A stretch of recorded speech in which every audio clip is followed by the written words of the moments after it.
If you feel stiff when you wake up, if your shoulders feel tight, if you can't comfortably get down into a deep squat position, I want you to try these 4 movements. Because instead of spending 30 minutes stretching random muscles, we're going to target 4 areas: your shoulders, your hips, your ability to squat, and your ability to move overhead. I'm going to show you exactly how to do each one, how to make it easier, and how to progress them as your mobility improves. Let's get into it. Movement number 1 is the dead hang. Now, most people spend the entire day with their arms in front of them, typing on a keyboard, driving, scrolling. So very rarely you are spending time in an overhead position. So this is how you're going to do it. Find a sturdy pull-up bar. Now grab the bar around shoulder width apart. Once you're holding the bar, allow your arms to straighten out. Keep your body relatively still and keep your feet off the ground. And now simply hang. Take a slow breath in and out. Allow your body to settle into the position without forcing anything. Start off with 10 to 20 seconds. Over time, you want to gradually build towards a longer hold. You will feel your forearm and your grip working. The goal here is to simply become more comfortable in an overhead position. Now, if supporting your entire body weight is difficult at the moment, use a box or put your feet onto the floor. Let your legs support some of your weight. Then over time, as you get stronger, gradually reduce the amount of assistance that you are using with your feet. And as you become more comfortable, increase your hang time. Try to aim up to 2 minutes. And now that we have opened up the upper body, let's move down to one of the most useful mobility position there is, the deep squat. This is a natural human resting position that we were able to do effortlessly as a kid, and we have lost it as adults because we don't spend much time in this position anymore.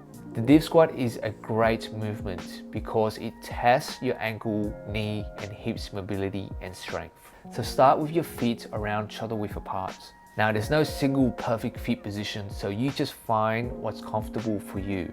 Bend your knees and allow your hips to travel down. Squat as low as you can go. Once you reach a comfortable depth, stop there and gently shift your weight from side to side. You can also rock forward and backwards as well. We want to explore this range. You're exposing your hips, your knees, and your ankles to a deep range of motion here. And more importantly, we want to teach your body how to control that position. That's important because mobility isn't just about getting into a position, it's about your ability to control that position. Now, if you can't comfortably squat down deep at the moment, that's okay. Hold on to something stable like a chair or a table to assist you. This lets you explore a deeper range of motion without needing to support your whole body weight through your lower limbs.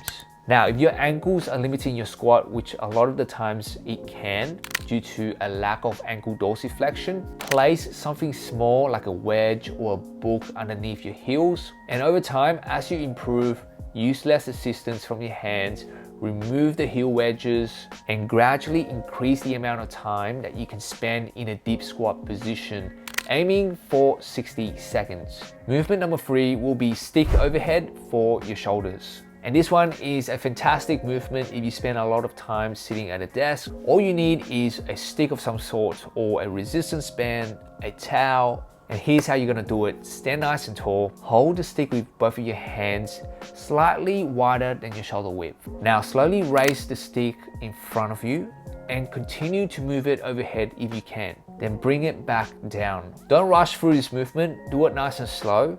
Go to where you can comfortably and don't force your shoulders into a position that they are not ready for. Now, if you can't get the stick overhead comfortably, that's okay. Move your hands further apart. Then only move through the range that feels comfortable to you. Over time, as your body adapts, you will be able to access more range. As you improve, try to bring the stick overhead and behind your body. This will give your chest, your shoulders, and your arms a really great stretch. Aim to do up to 10 reps and 2 sets. Okay, finally, we're gonna move into one of my favorite hip exercises of all time, and this is the hip 90-90 rotation. Now, if your hips feel incredibly stiff, especially after sitting down for a long period of time, this exercise is going to do you wonders. So sit on the floor and place your front leg in front of you with your knee bent at 90 degrees. Your other leg should be positioned behind you and your knees bending at 90 degrees as well. Sit as tall as you comfortably can. Place your hands behind you if you need support. Slowly rotate both of your knees towards the opposite side. I want you to feel for the rotation in your hips. Then rotate back again to the starting position. Do 10 rotations per leg and repeat that for 2 sets. Over time, as you improve, slowly remove the amount of support that is coming from your hands. And then eventually we want to perform the rotations without using our hands and practice transitioning in and out of 90 position, bringing our hips up at the end of the movement to work on your glutes as well. And that's it. So here's the entire routine for you. Go through this routine once a day if you can. This routine should take you no longer than 10 minutes, and you can do it before training, after a long day of sitting, or simply as a daily movement routine. Your body is extremely adaptable. You don't need to stretch for an hour every single night. You don't need to be doing 30 exercises. You need to constantly expose yourself to different movements, and you need to gradually become more confident and stronger in those positions. So start off with these 4 movements, 10 minutes a couple times throughout the week, and gradually build up from there. That's it for the video. I hope that helps you out. If you have any comments or opinions, I would love to hear it. And as always, move stronger, live better, guys. I'll catch you in my next video. Take care.